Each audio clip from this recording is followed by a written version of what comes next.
In the heart of Atlanta, the courthouse stands as a symbol of justice, fairness, and authority. Judge Samuel Watson, a man known for his strict adherence to the law, has seen it all. His courtroom isn't just about the law, it's about delivering justice, no matter who stands before him.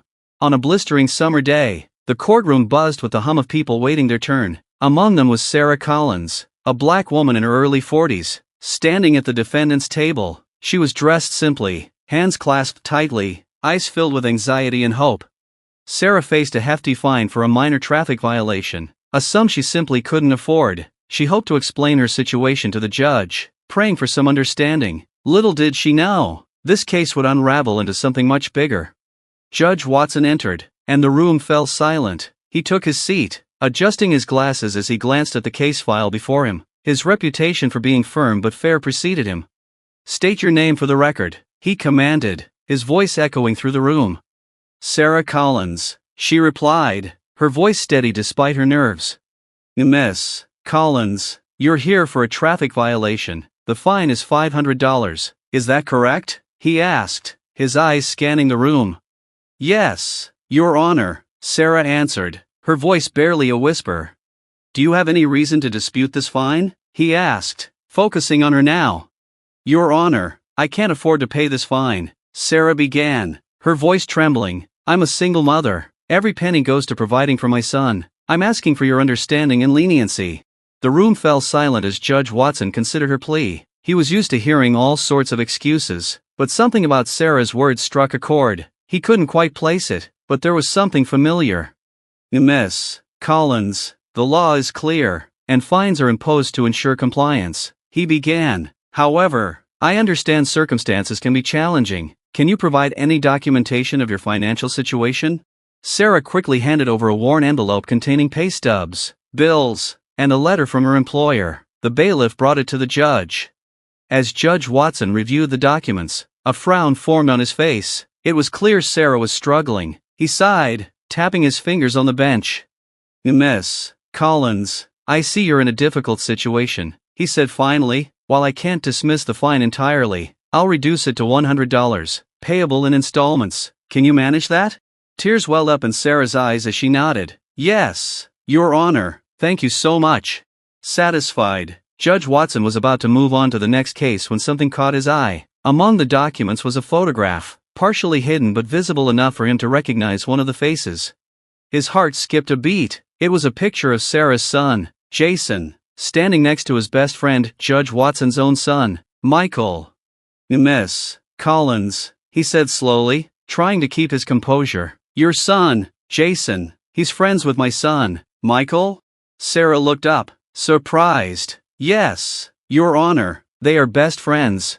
A hush fell over the courtroom as Judge Watson processed this unexpected connection. The strict lines between his professional and personal life blurred. He prided himself on his objectivity, but now he faced a situation that tested his principles like never before. Atlanta, a city known for its vibrant culture and history, also bore the scars of its past. Racial tensions still simmered beneath the surface, and the courthouse was often a stage where these tensions played out. Judge Samuel Watson had built his career on navigating these tricky waters with an unwavering sense of justice. Sarah Collins, a dedicated mother, worked tirelessly to provide for her son, Jason. She held down 2 jobs, balancing her time between cleaning offices at night and working as a cashier during the day. Her life was a constant struggle, but she found solace in the achievements of her son. Jason was a bright student, and his friendship with Michael Watson was one of the few bright spots in their challenging life. The courtroom was filled with the usual mix of lawyers, defendants, and observers. Each person had their own story, their own reasons for being there. But today, all eyes were on Sarah and the stern judge presiding over her case. Judge Watson was known for his no-nonsense attitude. His courtroom was a place where the law was upheld without prejudice. But today, as he looked at Sarah Collins and the documents she had presented, he found himself in a moral quandary.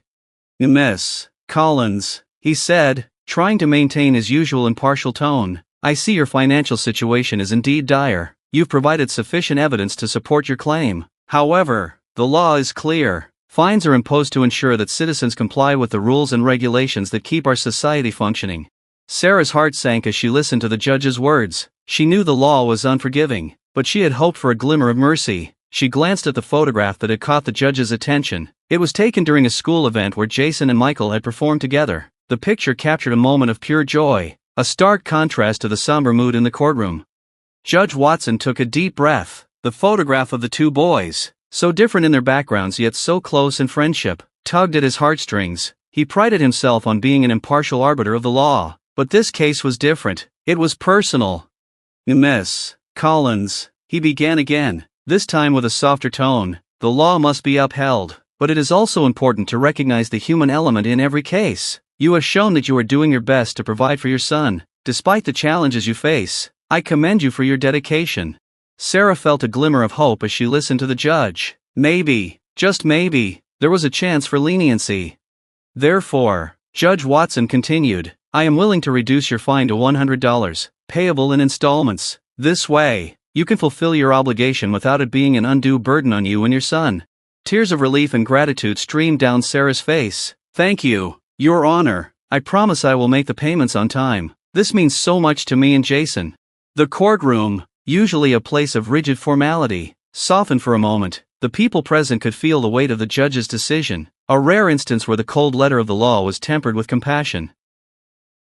As Judge Watson watched Sarah leave the courtroom, he couldn't shake the feeling that this case was just the beginning. The photograph of Jason and Michael served as a powerful reminder of the connections that bind us all, regardless of race or background. He knew that his role as a judge went beyond mere legal rulings. It was also about upholding the principles of fairness and humanity. Outside the courthouse, Sarah felt a sense of relief wash over her. She looked at the photograph again, this time with a renewed sense of hope. Jason and Michael's friendship was a testament to the possibility of a better future, one where people are judged not by the color of their skin but by the content of their character.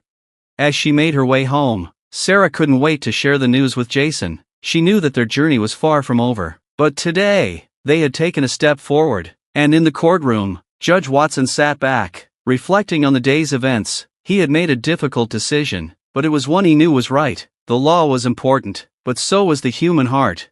Days turned into weeks, and life slowly returned to its regular rhythm. For Sarah Collins, the relief of having her fine reduced brought a significant but temporary respite. She was grateful for Judge Watson's compassion, yet the weight of her responsibilities continued to press down on her shoulders. Her son Jason, however, remained her unwavering beacon of hope.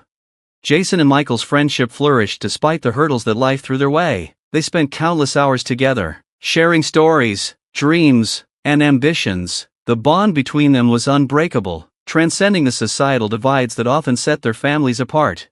One Saturday afternoon, the boys were working on a school project at Michael's house. The Watson family lived in a comfortable, suburban neighborhood, a stark contrast to Sarah and Jason's modest apartment. As they huddled over their work, Judge Watson observed them from a distance, a thoughtful expression on his face. He couldn't help but feel a swell of pride seeing the friendship blossom between his son and Sarah's. "Michael," Judge Watson called out, approaching the boys with a smile, "how's the project coming along?" "It's going great, Dad," Michael replied enthusiastically. "We're almost done, thanks to Jason's help." "That's wonderful to hear," the judge said, turning to Jason. "It's good to see you again, Jason. How's your mother doing?" Jason looked up, a bit surprised by the judge's interest. "She's doing well, sir. She wanted me to thank you again for your understanding." Judge Watson nodded. "I'm glad to hear that. Tell her she doesn't need to thank me. I was just doing my job." As the judge walked away, his mind wandered back to the day in court. He had made the right decision, but it had left a lingering impact on him. The photograph of Jason and Michael remained etched in his memory, a symbol of unity in a divided world. Meanwhile, Sarah continued to work tirelessly, juggling her jobs to make ends meet. The reduced fine had helped, but she knew she had to keep pushing forward. One evening, as she prepared dinner, Jason entered the kitchen, carrying his school bag. "Hey Mom, guess what?" Jason said, his eyes sparkling with excitement. "What is it, sweetheart?" Sarah asked, setting the table. "Michael's dad invited us to their house for dinner this weekend," Jason announced. "Can we go, please?" Sarah paused, surprised by the invitation. She knew Judge Watson only from the courtroom, where their interaction had been strictly professional. The thought of stepping into his home, in a social setting, felt daunting. "Are you sure about this, Jason?" she asked, uncertainty creeping into her voice. "Yes, Mom. Michael said his dad really wants us to come. It'll be fun, Jason insisted. Sarah hesitated for a moment before nodding. All right, if you're sure, we'll go. The weekend arrived, and Sarah found herself standing in front of the Watsons' elegant home, feeling a mix of nervousness and curiosity. Jason rang the doorbell, and moments later, Michael greeted them with a wide grin. Welcome, come in, Michael said, leading them inside. Judge Watson and his wife, Margaret, welcomed them warmly. The evening was filled with laughter and stories, breaking down the walls that had once seemed insurmountable. Sarah found herself relaxing, realizing that the judge and his family were just like any other, kind, welcoming, and genuinely interested in getting to know them. Over dinner, the conversation shifted to the boys' dreams and aspirations. Michael talked about his interest in law, inspired by his father's work, while Jason shared his passion for science and technology. I'm thinking about becoming a software engineer, Jason said, his eyes shining with ambition. I want to create things that can make a difference in people's lives. That's a wonderful goal, Jason, Margaret said, smiling. With your determination, I'm sure you'll achieve great things. Judge Watson listened attentively, admiring the boys' enthusiasm. He realized that their friendship was a beacon of hope, a testament to the power of unity and understanding. As the evening drew to a close, Sarah thanked the Watsons for their hospitality. This was truly a wonderful evening. Thank you for inviting us. It was our pleasure, Sarah, Judge Watson replied. I'm glad we had the chance to get to know each other better. Our families have more in common than we might have thought. The Watsons and the Collins parted ways that night with a renewed sense of connection. The walls of the courthouse no longer seemed so imposing, and the lines between their lives had blurred in the best possible way. In the weeks that followed, the bond between the families grew stronger. They supported each other through challenges and celebrated successes together. Jason and Michael's friendship continued to flourish, proving that true connections could transcend any societal barriers.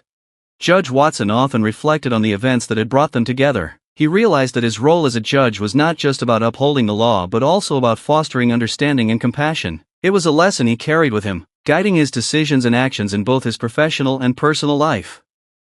For Sarah, the experience had been transformative. She had found allies in the Watsons, people who saw her and Jason not through the lens of race or socioeconomic status, but as individuals with hopes, dreams, and potential. It gave her strength and renewed determination to continue striving for a better future.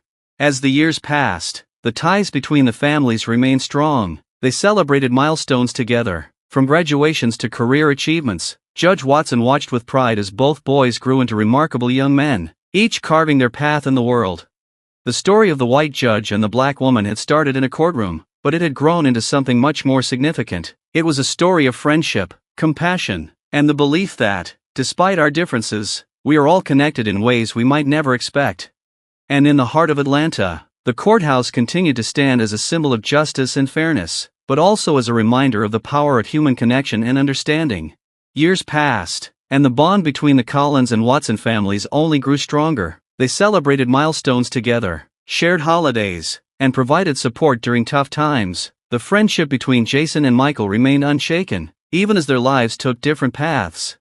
Jason's dream of becoming a software engineer had turned into reality. He secured a scholarship to a prestigious university and excelled in his studies. His dedication and talent did not go unnoticed, and he soon landed a job at a leading tech company. His work focused on developing innovative solutions to help underserved communities, a mission close to his heart. Michael, inspired by his father's dedication to justice, pursued a career in law. He graduated with honors and joined a reputable law firm. Michael's work ethic and commitment to fairness earned him respect among his peers. He aimed to follow in his father's footsteps, not just as a lawyer but as a beacon of justice in a world that desperately needed it. Despite their busy schedules, Jason and Michael always made time for each other. They often reminisced about their childhood, reflecting on how their friendship had shaped them. One evening, as they caught up over coffee, the conversation took a serious turn. Jason, Michael began, I've been thinking a lot about our time in school and how our families came together. It wasn't just about us being friends, it was about breaking barriers and challenging stereotypes. I want to continue that legacy in my work. Jason nodded. I feel the same way. My projects at the company are all about giving back and making a difference. It's like everything we've been through has led us to this point. Their discussion lingered on the impact they could make in their respective fields. They decided to collaborate on a project that combined their expertise, technology, and law to address social issues in their community. Their goal was to create a platform that provided legal resources and support to those who couldn't afford it, ensuring that justice was accessible to everyone. Meanwhile, Judge Watson continued his work at the courthouse. His experience with Sarah Collins had left a lasting impression on him. He often thought about the importance of empathy in his role as a judge. One day, he was presiding over a case that brought back memories of Sarah's situation. The defendant, a young woman named Maria, stood nervously at the defendant's table. She was being fined for a series of traffic violations. Her situation was eerily similar to Sarah's, struggling to make ends meet and facing a seemingly insurmountable fine. Judge Watson's mind raced as he considered her case. "Maria," he began, his tone gentle but firm, "you have been fined for multiple traffic violations. The total amount is $1,000. Do you have any reason to dispute this fine?" Maria's eyes welled up with tears. "Your Honor, I can't afford to pay this fine. I have 2 children, and I'm doing my best to provide for them. Please, I ask for your leniency." Judge Watson looked at her, seeing the fear and desperation in her eyes. It was a moment of déjà vu. He recalled his encounter with Sarah and the decision he had made back then. "Maria, I understand your situation is difficult," he said thoughtfully. "However, the law must be upheld. Can you provide any evidence of your financial hardship?" Maria nodded and handed over a folder containing her financial documents. The bailiff presented it to the judge. As he reviewed the contents, Judge Watson felt a sense of déjà vu. The struggle, the plea for leniency, and the evidence of hardship, it was all too familiar. "Maria," he said after a long pause, "I see that you are doing your best to support your family. While I cannot dismiss the fine entirely, I am willing to reduce it to $200, payable in installments. This way, you can fulfill your obligation without it being an undue burden." Maria's expression turned from fear to gratitude. "Thank you, Your Honor. I promise I will make the payments on time. This means so much to me and my children." As Maria left the courtroom, Judge Watson felt a sense of satisfaction. He had made a fair decision, balancing the need to uphold the law with the importance of empathy and understanding. It was a lesson he had learned from Sarah Collins, one that continued to guide his actions. Outside the courthouse, life went on. Sarah had found a stable job and was able to provide a better life for Jason. The bond between the Collins and Watson families remained strong, a testament to the power of friendship and compassion. Jason and Michael's collaborative project gained traction, attracting attention from the media and support from various organizations. Their platform, aptly named Justice for All, provided legal resources, advice, and support to those in need. It was a culmination of their shared values and experiences, a way to give back to their community and make a lasting impact. One day, as they were preparing for a community event, Jason received a call from his mother. "Jason, I have some wonderful news," Sarah said, her voice filled with excitement. "I've been offered a promotion at work. It's a significant step up, and it means a better future for us." Jason was overjoyed. "That's amazing. Mom, you deserve it. You've worked so hard." The news of Sarah's promotion was a testament to her resilience and determination. It marked a new chapter in their lives, one filled with hope and promise. As the years went by, the Collins and Watson families continued to support each other through life's ups and downs. Their story, which began with a traffic fine, had evolved into a narrative of friendship, empathy, and the power of unity. Judge Watson eventually retired, leaving behind a legacy of justice tempered with compassion. He often reflected on his career, knowing that his decisions had made a difference in people's lives. His encounter with Sarah Collins had been a turning point, teaching him the importance of seeing the person behind the case. For Sarah, the journey had been transformative. She had faced numerous challenges, but with the support of her son and the Watson family, she had overcome them. Her story was one of resilience and hope, a reminder that even in the face of adversity, there is always a path forward. Jason and Michael's friendship remained a cornerstone of their lives. Their collaborative project continued to thrive, making a tangible difference in their community. They knew that their work was far from over, but they were committed to their mission of justice and equality for all. In the heart of Atlanta, the courthouse stood as a symbol of not just justice, but also of the human spirit's capacity for compassion and understanding. The story of the white judge and the black woman was more than just a case. It was a testament to the connections that bind us all, transcending the barriers that divide us. Years had passed, and Atlanta continued to grow and evolve. The city, much like the lives of those within it, was a tapestry of stories and experiences woven together. The bond between the Collins and Watson families had become a fixture in their lives, a testament to the enduring power of friendship and understanding. Jason's career in the tech industry soared. His innovative projects, aimed at bridging the digital divide, garnered recognition and awards. He was a frequent speaker at conferences, sharing his insights and experiences. Yet, despite his success, he remained grounded, never forgetting the struggles his mother endured to provide him with a better future. Michael, too, excelled in his legal career. He became a partner at his firm, known for his dedication to justice and his unwavering integrity. His work often brought him back to the courthouse where his father had served. It was a place filled with memories, both personal and professional. One afternoon, as Michael prepared for a high-profile case, he received a call from Jason. "Hey, Michael, I need to talk to you about something important," Jason said, his tone serious. "Sure, Jason, what's up?" Michael replied, sensing the urgency in his friend's voice. "I've been working on a new project, and I think it could really benefit our community. It's a mentorship program for underprivileged youth, combining tech education with legal guidance. I want you to be a part of it," Jason explained. Michael was intrigued. "That sounds amazing, Jason. How can I help?" "We need mentors who can provide legal advice and support, people who can inspire these kids to pursue their dreams, no matter the obstacles," Jason said passionately. Michael didn't hesitate. "Count me in. This is exactly the kind of initiative we need. Let's get to work." The mentorship program, aptly named Empower the Future, quickly gained momentum. It brought together professionals from various fields, all united by a common goal: to provide opportunities and support for the next generation. The program offered workshops, training sessions, and one-on-one mentorship, covering everything from coding to understanding legal rights. Sarah, who had watched her son's journey with pride, became an active volunteer in the program. She shared her story with the participants, emphasizing the importance of resilience and determination. Her journey from a struggling single mother to a stable career was a source of inspiration for many. One evening, at a community event celebrating the program's success, Judge Watson, now retired, addressed the crowd. "It's an honor to see the impact this program is having," he began. "Years ago, I made a decision in this very courthouse that reminded me of the importance of compassion and understanding. Today, I see the fruits of that decision in the lives of these young people." The audience applauded, moved by his words. Among them were Sarah, Jason, Michael, and Margaret Watson. They stood together, a symbol of the power of unity and the difference it could make. As the event continued, Michael took the stage. "Thank you, everyone, for being here. This program is more than just mentorship. It's about giving back to our community and breaking down barriers. Jason and I have seen firsthand what can happen when people come together with a shared purpose. Let's continue to empower the future." The evening was filled with stories of transformation and hope. Participants shared how the program had changed their lives, giving them the skills and confidence to pursue their dreams. The sense of community was palpable, a testament to the collective effort of everyone involved.